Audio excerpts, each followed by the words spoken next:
बहुत समय पहले की बात है। एक गांव में मनोहर नाम का एक व्यक्ति रहता था। वे गांव में रहकर छोटे मोटे काम करके अपना जीवन यापन करता। मनोहर भगवान पर बहुत विश्वास रखता था। गांव में जब भी किसी के साथ कुछ अच्छा होता तो वे मंदिर जाकर भगवान से हमेशा उस चीज़ों के लिए धन्यवाद बोलता। लेकिन गांव में जब कभी किसी के साथ कुछ बुरा होता तो वे भगवान के सामने जाकर उनके सवाल करने लगता। सवाल करने के बाद वो अक्सर ये बोलता कि भगवान, आपने उनके साथ अच्छा नहीं किया। अगर आपकी जगह मैं होता तो सब कुछ ठीक कर देता। मनोहर के सवाल करने के इस आदत से तंग आकर एक दिन भगवान उनके सामने प्रकट हो गए। उन्हें देखकर मनोहर आश्चर्य में भर गया। मैं ना होता तो क्या होता, ऐसा सोचकर मनोहर बोल पड़ा और उसने सारी बात बता दी। पुलिस उस गरीब व्यक्ति के पास गई और उनसे पैसा लेकर उस धनी सेठ को दे दिया। व्यक्ति को छोड़ दिया और वे समुद्र की यात्रा करने निकल गया। मनोहर इस बात से बड़ा खुश हुआ कि उसने गलत होने से रोक लिया और जो सही था वही किया। लेकिन इस सब में उसने अपनी शर्त तोड़ दी और भगवान फिर से वहां आ गए। भगवान को सामने देख मनोहर ने गर्व के साथ उन्हें सब कुछ बताया। मनोहर की बात सुनकर भगवान बोले, आज तुमने अपनी चुप्पी तोड़कर मेरी सारी योजना को बर्बाद कर दिया। तुम्हें नहीं पता कि उस धनी व्यक्ति ने गलत कर्मों से बहुत धन कमाया है। यदि उसमें से थोड़ा धन उस गरीब की मदद में लग जाता तो उस धनी व्यक्ति के पाप कम होते।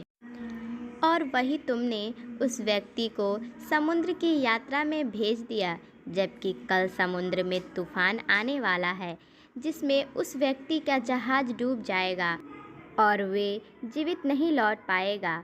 अगर पुलिस उसे ले जाती तो वे समुद्र यात्रा में नहीं जा पाता और उसकी जान बच जाती।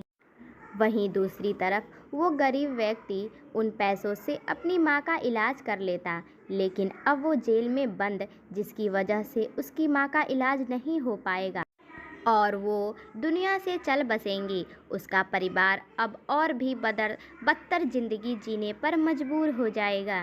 तुमने सब कुछ ठीक करने के चक्कर में सब कुछ बिगाड़ दिया।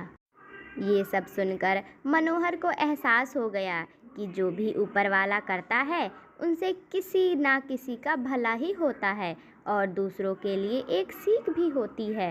भगवान हर किसी के जीवन के बारे में सोचकर ही अपना योजना बनाते हैं और उनके जीवन को चलाते हैं। भगवान की जगह लेना किसी इंसान के लिए आसान नहीं है। मनोहर मन ही मन बहुत दुखी हुआ और भगवान से माफ़ी मांगकर वहाँ से चला गया। जिसके भाग्य में जितना होता है उसे उतना ही मिलता है।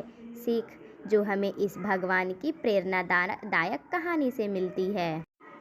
हमें कभी ऊपर वाले के किए पर शक नहीं करना चाहिए। वो जो भी करता है इसके पीछे कुछ न कुछ वजह होती है। जब भी हमारे संग कुछ बुरा होता है तो हम ऊपर वाले को शक की निगाहों से देखते हैं और सोचते हैं कि मेरे साथ ही गलत हो रहा है। लेकिन कई बार हमें भविष्य में उस चीज़ से फ़ायदा भी हो जाता है। ऐसा भी नहीं है कि हर बुरी चीज़ से हमें नुकसान ही हो। कई बार कुछ चीज़ें हमारे सबक की तरह होती है और जिनके होने से हमारी ज़िंदगी बदल जाती है। जैसे किसी के वहाँ चोरी होती है तो वो समझ जाता है कि आगे ऐसा ना हो, उसके लिए क्या क्या सावधानी बरतनी है। उसी तरह कोई चोर चोरी करने के तुरंत बाद पकड़ा जाता है और लोग उसे खूब पीट देते हैं तो वे ये समझ जाता है कि चोरी करना सेहत के लिए कितना नुकसानदायक है। हालांकि हम सभी के मन में ये सवाल भी होते हैं कि किसी की जवानी में मौत हो जाना, किसी बच्चे के पैदा होते ही जान चले जाना, किसी के साथ दुष्कर्म हो जाना या किसी को मार देना, इन सब के पीछे ऊपर वाले का क्या मंशा होती है, ऐसा क्यों होता है।